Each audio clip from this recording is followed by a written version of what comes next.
Imaginez, un professeur, debout devant sa classe, enseignant les sciences à de jeunes élèves curieux.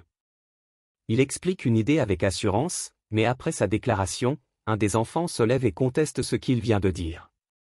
L'élève avance un argument pertinent, et, après réflexion, le professeur réalise son erreur. Reconnaissant la validité du raisonnement de l'enfant, il change d'avis et adopte la position de son élève. Cette scène, bien qu'inspirante par sa démonstration d'humilité et de quête de vérité, semble anormale dans un cadre académique traditionnel. Pourquoi ?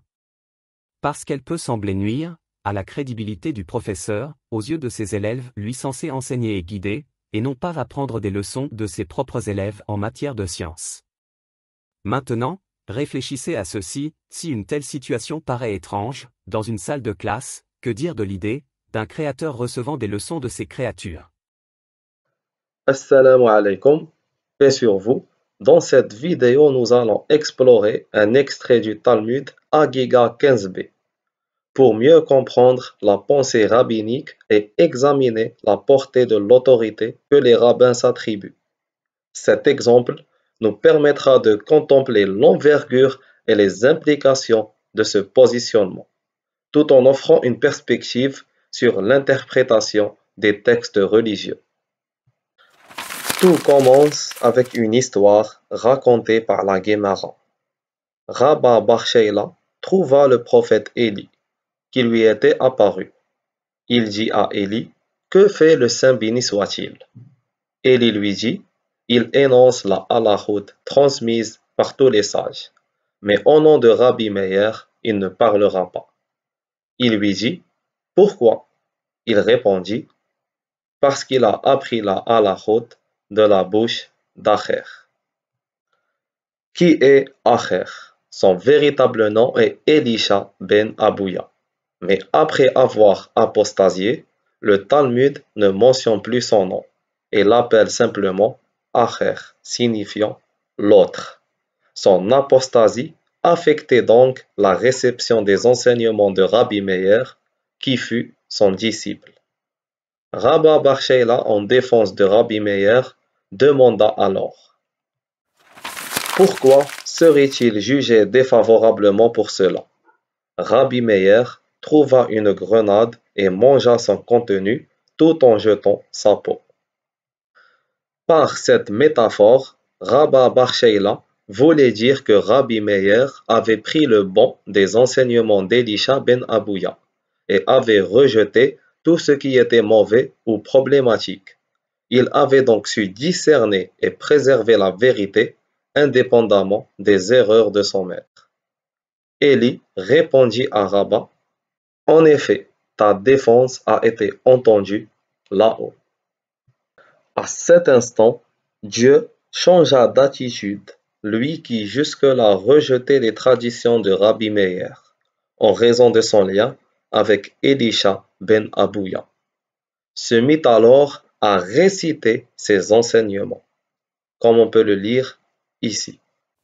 Maintenant, Dieu dit, mon fils Meir dit, quand une personne souffre, par exemple en recevant des coups de fouet ou la peine de mort de la part du tribunal, comment la présence divine s'exprime-t-elle?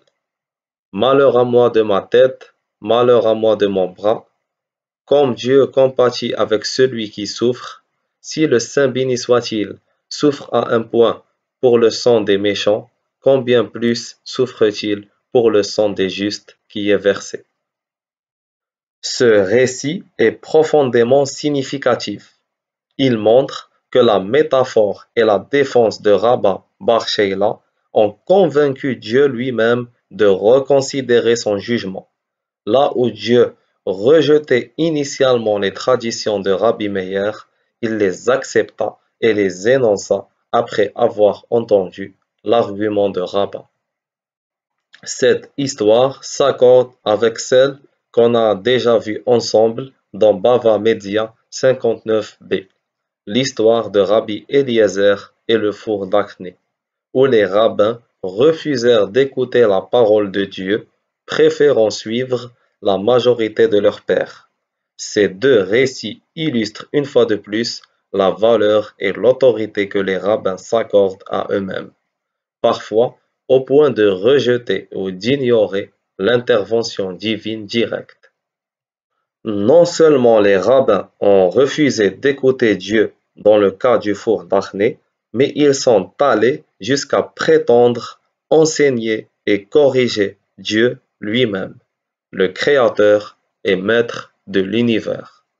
Cela nous pousse à nous interroger sur la crédibilité des rabbins et sur la validité de leur interprétation des Écritures, ainsi que sur la question de la conservation des passages bibliques face à la falsification, particulièrement lorsque certains rabbins s'octroient presque un statut divin sur terre. Comme l'a dit Allah dans Surat At-Tawbah, al-Aya 31, ils ont pris leurs rabbins et leurs moines ainsi que le Christ, fils de Marie, comme Seigneur en dehors d'Allah, alors qu'on ne leur a commandé que d'adorer un Dieu unique, pas de divinité à part lui. Gloire à lui, il est au-dessus de ce qui lui associe. Qu'est-ce qu'il a dit l'ange de la mort? Tu veux m'envoyer au chômage ou quoi? C'est Dieu qui l'a dit. Le tzaddik, ce qu'il dit, c'est plus fort que Dieu. Pourquoi? Vous avez l'histoire de... la fameuse histoire du tanour. Vous savez, le four entre Rabbi Yoshua et Rabbi Eliezer. Est-ce qu'il est pur ou est-ce qu'il est impur? Dieu, qu'est-ce qu'il a dit? Halakha et Rabbi Eliezer. Qu'est-ce qu'il a dit, Rabbi Yoshua?